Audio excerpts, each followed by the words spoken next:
So we're reading from the first canto of Srimad Bhagavatam, chapter 3, text number 10. Okay. So, let's see. This chapter is entitled Krishna is the source of all incarnations. Okay. Panchama Kapilo Nama Siddesha Kala Viplutam Pravachasuraye Sankyam Tattvagrama Vinirnayam. Translation and purport by His Divine Grace Srila A.C. Bhakti Vedanta Swami Srila Prabhupada Ki Jai.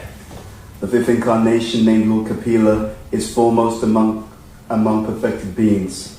He gave an exposition of the creative elements and metaphysics to Asuri Brahmana. For in course of time, this knowledge had been lost. Purple. The sum total of the creative elements is 24 in total. Each and every one of them is explicitly explained in the system of Sankhya philosophy. Sankhya philosophy is generally called metaphysics by the European scholars.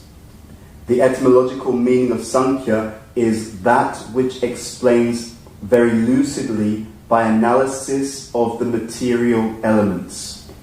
This was done for the first time by Lord Kapila, who is said herein to be the fifth in the line of incarnations. Okay, so this chapter is entitled Krishna is the source of all incarnations. And this verse is speaking about a particular incarnation of the Lord Kapila Dev. And he gave this understanding of, Prabhupada will also explain it in the purport, metaphysics. So this Sankhya philosophy. So Sankhya relates to the different material elements, how they all come together, how they work. And it's very interesting in the purport. Also in the verse itself. So in the purport, this was done for the first time by Lord Kapila, who is said in herein to be the fifth in the line of the incarnations. So the Lord is explaining His creation. Kapila Dev is explaining His creation. This is uncommon sense. Okay? There's a reality. How is the reality understood? It is understood perfectly only. And I repeat, it is understood perfectly only by the person who actually created it. In other words, the best person to explain the invention is the inventor. Okay? Other people may look at it, they may play around with it, they may try to see what they think it means, but you never get a deep understanding unless you go to the source, unless you go to the person who actually created it. Why? There's a very interesting explanation for this. In Tattva-samdhava by Jiva Goswami, he explains, he gives a list of 10 praman. Praman means evidences, right? Different types of evidence. Of those 10, 3 are primary. Shabda, right? So it's that transcendental sound. Scripture. Then it's anuman. Anuman means inference. Then you have pratyaksha. Pratyaksha means direct perception. It also means empiricism. But there's a problem. So, our acharyas explain that the primary evidence is Shabda. We can accept Anuman and Pratyaksha as long as it does not do what? Contradict Shabda. As long as it doesn't contradict Shabda. Now that's extremely important. This is extremely important. There's a specific reason as to why we take it in this particular light. And that is because this empiricism, this Pratyaksha, direct perception, actually means empiricism. Right? You look at things empirically. But this empirical analysis by itself can lead to all types of distortion. And it has led to many types of distortion. I was going for a program many years ago. We were doing this program in the company. I was getting to London Bridge Station. I get to London Bridge Station, I take out my Oyster card, right? So this card that you put on the sensor in order to get out of the underground station. So I put my card on the sensor, the barriers do not open for me to get out. So I look at my card, I do it again. I put my card on the sensor, to get out, the barrier does not open. I go to the attendant to get help. So I say to him, look, there's something wrong with my card. He says, no, you're wrong. I said, no, you don't understand. I put my card on the sensor, the barriers are not opening, there's something wrong with my card. He said, no, there's nothing wrong with your card, it's the sensor that's faulty. He said, if you put your card on another sensor, immediately you'll get out of the barriers. Correlation and causality. So in the material world, so many things happen, it's not so easy to understand the causation and the correlation. Not so easy. So when you take empiricism alone, you can easily come to the wrong conclusion about any situation. You understand? Easily. And to be honest, it happens all the time. Very, very interesting. So in Ayurveda, there's different Ayurvedic literatures. I believe it's in the Charaka Samhita, but it may be in another Ayurvedic literature. It explains why pandemics happen. Right? Subtle causality. It explains that when the leaders behave improperly, that pollutes the ether, and from the ether, viruses and pandemics can spread. Interesting, isn't it? Now that kind of thing you can never pick up by direct empirical observation using the gross senses. You see the point? Because it's subtle causality. Subtle causality. So in order to understand something, this is also why the books of Srila Prabhupada, they are extraordinary. Because they give the subtle causation. The subtle causality and the spiritual causality. And no amount of experience will teach you. I got into a discussion, there was a debate with one devotee, and he was trying to talk, because he had this misconception that it's all about experience. You know, we've done something for a long time, so we know what makes it work. That's not actually true. In fact, not only is it not true, but there's an actual purport in the Chaitanya Charitamrita where Prabhupada says the opposite. He says, if you get your information from a perfect source, immediately your understanding is perfect. Immediately. So, now, having said all of that, experience does play a role. In the Vedic culture, in the Vedic system, the experience had a specific role to play. That is, that the experience was really your ability to refine your application of perfect knowledge. You understand? What they use in the modern world is they don't have perfect knowledge, so they try to do trial and error to figure out what's true. What devotees are meant to do, and the great blessing we've been given by Prabhupada, is we already have the perfect conclusions, so if it's not working, it means that it's our application that needs to be adjusted. It's not the knowledge that needs to be adjusted. You see the difference? Right? This is a point. There's a big thing in personal development that you can be anything.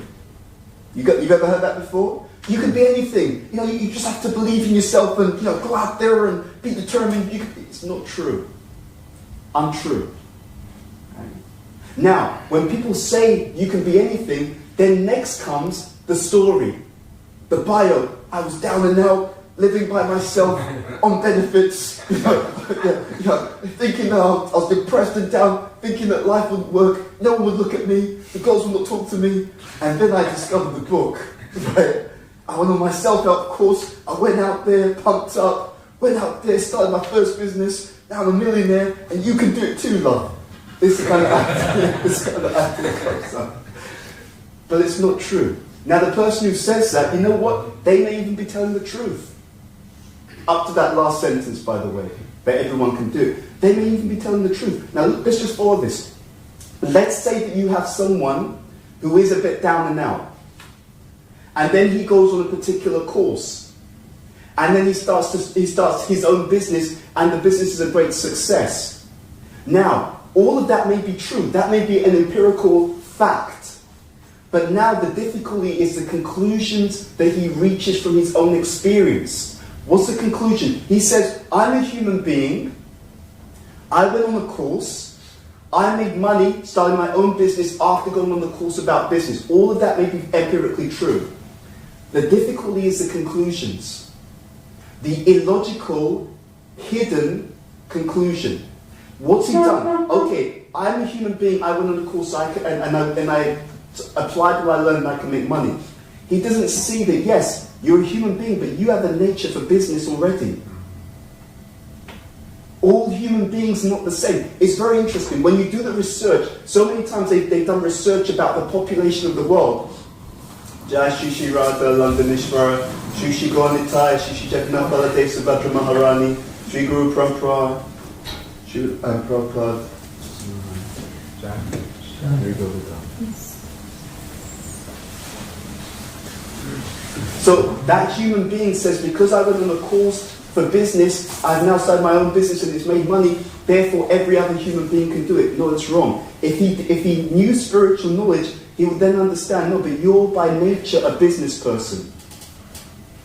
Every other human being is not a business person. You by nature, well, not by nature, you happen to have karma. Right? Guna, karma, kripa. Guna, you have the nature to do business. Karma, you have the karma to make money. Right? And for devotees, kripa, you have some blessing from the devotees. From Krishna, ultimately. If anything is missing in the equation, you don't make that money. But the reason why he has the misconception, and this is where it gets really interesting, he'll go out there and he'll speak his misconception with conviction. You understand? So it will be sincerely incorrect. You ever seen that happen before? Right? That's the point. He's sincerely wrong. Because guna, he doesn't know this subtle thing. You have the nature to do business. He doesn't realize that. He can't see it because it's subtle. Karma, you have the karma to make money. I know one person, right now, that person, he owns some land in another country which is worth millions. He was cheated out of the land, but because he hasn't got the karma to be wealthy, even though he has the land which is worth millions, which should be under his name, he can't access any of the money. Right? Why? Karma. He doesn't have the karma to be wealthy. And this person is a business person, by the way. Right? So he has the nature to do business, but he doesn't have the karma to receive the fruits of business. Guna, karma, kripa. So, there are so many subtle elements. There are so many subtle aspects to reality. But the only way to get that understanding authoritatively is you have to receive the knowledge from perfect sources. And just saying, oh, well, the research says this. See, this is where it gets tricky also. You can only research what you can see. Got it? So when they do research and they look at human populations, they'll try to make sure that the population we look at are representative. Anyone heard that before? So when they say representative, they'll look at it in terms of what types of different bodies. They'll make sure it's got enough, what? They'll divide it by what? Race, and then gender, right? Because you can see those. Have you ever come across any research where they're going to say we're going to make it representative by Varna? No, right? So now, what you have is a research, according to the researchers, by human population. They made it representative by gender, let's say by age, by ethnicity, etc. They don't even know that these Varnas exist. So now the conclusions they come to, they'll say that this is natural to all human beings. Is that conclusion founded by the actual research? Yes or no? No. Because they didn't even know that different Varnas are existing, so that research is not necessarily Varna specific. It's not necessarily representative of all Varnas. Varnas are not represented equally in the population. So therefore, the conclusions they reach according to their research is actually tilted to Shudras. Because the majority of people in any population are Shudra by nature. So again, the problem with empiricism. The problem with empiricism. And we as devotees, we can also fall prey to the same issue. Let's give a very interesting example. So, according to scriptures, and according to our founder Acharya, how many verses are there in the Srimad Bhagavatam? 18,000. 18,000 verses. So if you count the verses in the Srimad Bhagavatam, every single one, what number will you come to? 18,000. You'd think that, wouldn't you? If you count the number of verses in the Srimad Bhagavatam, you will not come to 18,000 verses. I repeat, if you count every single verse in the Srimad Bhagavatam, you will not come to 18,000 verses. If you count every single verse, you will come to around 14,000 verses. I repeat, if you count every single verse yourself, it will be around 14,000. Yet Srila Prabhupada and our acharyas and scripture says the Bhagavatam has 18,000 verses, and they're correct. Okay, I repeat that. And they are absolutely correct. How do you explain the discrepancy?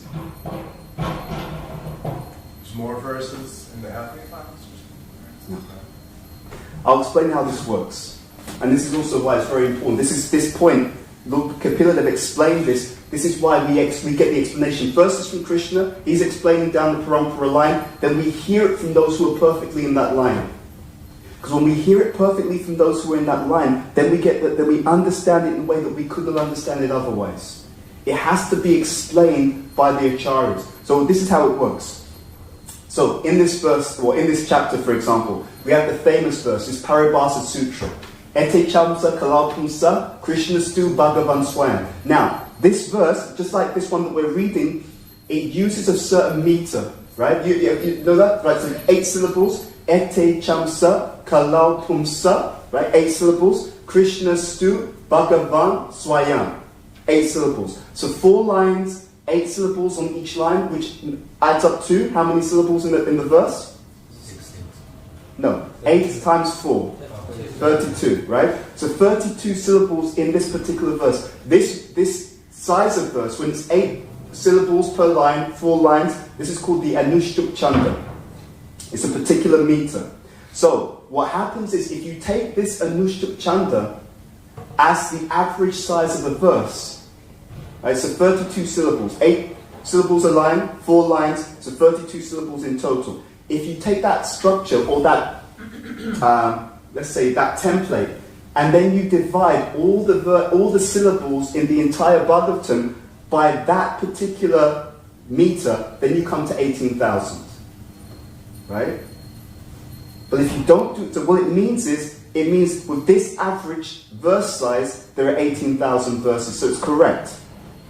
But as many of you have done, when you read Bhagavatam, there are some verses which are much longer, some verses which are shorter, etc. So it's 18,000 in that way. You see? So something can be true, but not true in the way that we expect it.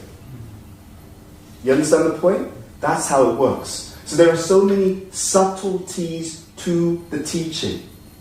Just like there are so many subtle aspects to reality. To understand it properly, we have to receive it through the Guru Parampara, through authority. And that is why there's so much discord in the world. Why? Because people don't want to accept authority, or there's people who pretend to be an authority when they don't know what they're talking about. And it's easy to fool people. Because just like with the example that we gave, you can be convinced and be completely incorrect. One friend of mine told me, he didn't tell me who said this, but he was saying that, some people, he was talking about some conversation he had, so I can see the difference in different people's behaviours and views. He said, this guy was telling me, Brahmanas, they just like to talk and they don't like to do anything practical. And I said to him, that's nonsense. I said, that's nonsense. Have you read the books? Prabhupada, he said this movement is to create a class of Brahmanas to guide the society.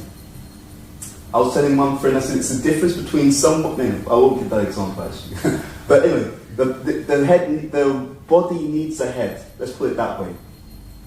But he has a point in the sense that unless people bring out their real tendency through Krishna consciousness, not through other means, but through Krishna consciousness, they will not have the enlightenment to guide others. It's a real skill. And every devotee is Brahminical, actually. To the extent that we really go deep into Krishna consciousness, every devotee, whatever their nature, they will be Brahminical if they deeply enter into Krishna consciousness. Because they'll be philosophical by studying Prabhupada's books, they'll be sattvic by seeing the deities, serving, being regulated, all of these different things. And that qualifies the individual to see. It is incredibly interesting if you look at the way that the system of our teachings work. The first thing is this Sambandha Gyan. The first thing, it gives you this description of reality. Now you can see how the world really is, right? Most people, why are people wasting their time trying to stimulate themselves, trying to work like a dog? Because they are convinced that if I just move the material energy around enough, I will actually be deeply content and fulfilled.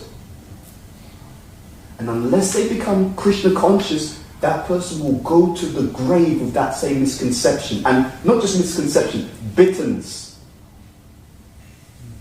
Bitterness. When you spend your whole life going for something that doesn't exist, you come to the end, you become bitter. And then you look around you and you think that someone else is happy even though they're also unhappy. They're more unhappy than you are, right? They're bitter about you, you're bitter about them. Yeah, this is called Facebook, by the way. Yeah. Lots of bitter people pretending to be happy. Yeah, it's so interesting. You can actually, if you develop a spiritual vision, you can look and you can pick out what's really going on. For example, the mode of passion, it looks wonderful, right? So sometimes you have that, like you have people who are in those kind of circles, very prestigious circles. You'll see them pose for the camera and smile and stuff like that, and then the next day you're hearing about how they're depressed and they're on antidepressants and they're suicidal. And it's like, but I saw you at this big gala event and you were smiling. Yeah, they were smiling. It takes a second to smile for a camera. That's not how the person lives on a day-to-day basis. But if you follow this Krishna consciousness, you can be in bliss all the time. Isn't that incredible? You just have to be sincere. It's incredible. This is what Prabhupada's given us. A process whereby if you follow this properly, from the moment you wake up to the moment you go to sleep, and even during your sleep, you can feel this deep joy inside you. And it doesn't go anywhere. In fact, if anything, it just gets deeper. Now that's a real gift. In other words, as a devotee, you are given access within yourself to something that the rest of the world has spent lifetimes trying to find. It's an incredible gift. So don't waste it. So this Sambandha, you're first given a description of the reality. A description. So, what is it? So